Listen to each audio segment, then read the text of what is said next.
কি কি দাবী আছে? পোনপ্ৰথমে আপোনালোকক আমাৰ স্কুললৈ ৱেলকাম কৰি লৈছোঁ। আমাৰ দাবী হ'ল আমাৰ বিটিআৰ অঞ্চলত যিমানখিনি বেঞ্চাৰ শিক্ষা অনুষ্ঠান আছে LP পৰা লৈ কলেজলৈকে এইখিনি শিক্ষা অনুষ্ঠানবোৰত বিটিআৰ এগ্ৰিমেণ্ট 6.3 দফাৰ দ্বাৰা প্ৰভিঞ্চিয়েলাইজেশ্যন কৰিব লাগে। আমি এইটো বিচাৰিছোঁ আৰু এইটো আমাৰ মূল দাবী। কেইখনমান স্কুল আছে?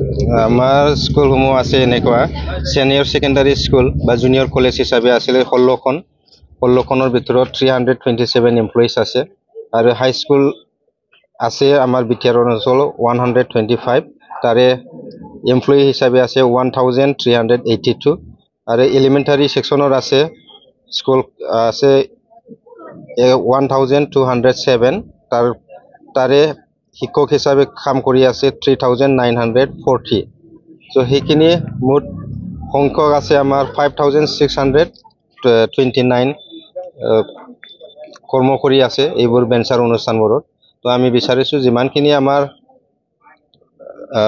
শিক্ষক শিক্ষয়িত্ৰী হিচাপে বা নন টিচিঙত কাম কৰি আছে, যিমানখিনি বেঞ্চাৰ অনুষ্ঠানৰ কাম কৰি আছে এইবোৰ এমপ্লয়িজক অতি শীঘ্ৰে বিটিআৰ এগ্ৰিমেণ্ট 6.3 দ্বাৰা প্ৰভিঞ্চিয়েলাইজেশ্যন কৰিব লাগে, এইটো বিচাৰিছোঁ। এইকাৰণে আমি ফেন ডাউন কাৰ্যসূচীটো গ্ৰহণ কৰিব লগা হৈছে।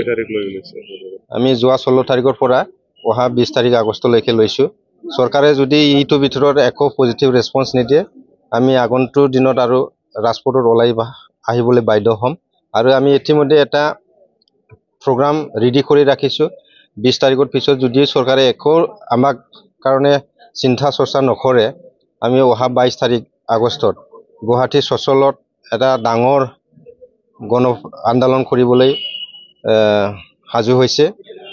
চ' তাৰ আগত যদি চৰকাৰে আমাক কিবা পজিটিভ ৰেছপন্স দিয়ে আমি আমাৰ আন্দোলনবোৰ উঠাই ল'ম বুলি আমি ভাবি লৈছোঁ। কিন্তু আজিলৈকে যোৱাকালি প্ৰথম দিন গ'ল, আজি দ্বিতীয় দিন। এই দ্বিতীয় দিনতো একো ৰেছপন্স অহা নাই চৰকাৰৰ ফালৰ পৰা। বৰঞ্চ এইবাৰে ছাত্ৰসকলে কৈ আছে আমাক ক্লাছ লাগে, কিন্তু আমিও উপায় নোহোৱা হৈছে। আমাৰ দাবীটো যদি কোনেও দুটা চৰকাৰে যদি শুনিব নিবিচাৰে, আসাম চৰকাৰ আৰু এইফালে বিটিআৰ চৰকাৰ যদি শুনিব নিবিচাৰে, আমাৰ এটাই মাধ্যম আছে, আমি গণ আন্দোলন দ্বাৰা তেওঁলোকৰ ওচৰত আমাৰ দাবীখিনি লৈ যোৱা। হয়, যদি চৰকাৰে একো কিবা নকৰে, ৰেছপন্স নিদিয়ে, আমি ক্লাছ বৰ্জনটো চলাই লৈ থাকিম। আৰু সেইটো দি যিটো একো নহয় আমি ৰাজপথত ওলাই আহিম। আৰু আমি বিচাৰিছোঁ এই আমাৰ যিখিনি সমস্যা এইটো অকল আমাৰ বেঞ্চাৰ অনুষ্ঠানৰ কাম কৰি থকা এমপ্লয়িজসকলৰ কাৰণে হৈ নাথাকক, এইটো এটা সামাজিক হিচাপে হৈ থাকক। এই ইছ্যুটো সামাজিকভাৱে হৈ থকাটো আমি বিচাৰিছোঁ। কিয় আমি বিচাৰিছোঁ, আজি ষ্টুডেণ্টে ক্লাছ নোপোৱাৰ কাৰণে গাৰ্জেন ওচৰত যে ক'ব যে আমাৰ ক্লাছ হোৱা নাই, টিচাৰসকলে পেন ডাউন কৰি বহি আছে।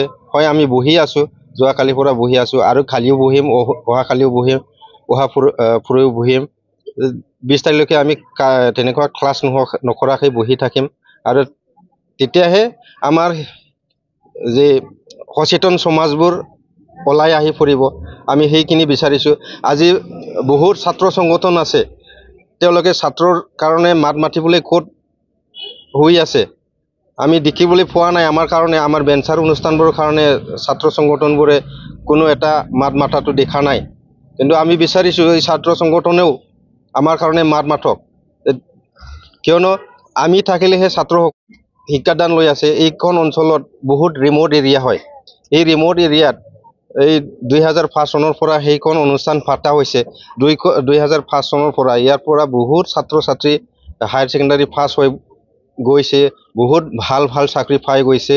তো আমাৰ হাতত এনেকুৱা ডাটা আছে যে আমাৰ ছাত্ৰ ছাত্ৰীয়ে ইয়াত পঢ়ি কিনি একো খোৱা নাই, কিন্তু আমাৰ ইয়াত যিখিনি ছাত্ৰ ছাত্ৰী পঢ়ি গৈছে, ভাল চাকৰি পাইছে, কোনোবা ডিফেন্সৰ পাইছে, কোনোবা ডাঙৰ অফিচাৰ পাইছে, কোনোবা টিচাৰ হৈছে। কিন্তু আমিহে একো হ'ব পৰা নাই এতিয়ালৈকে।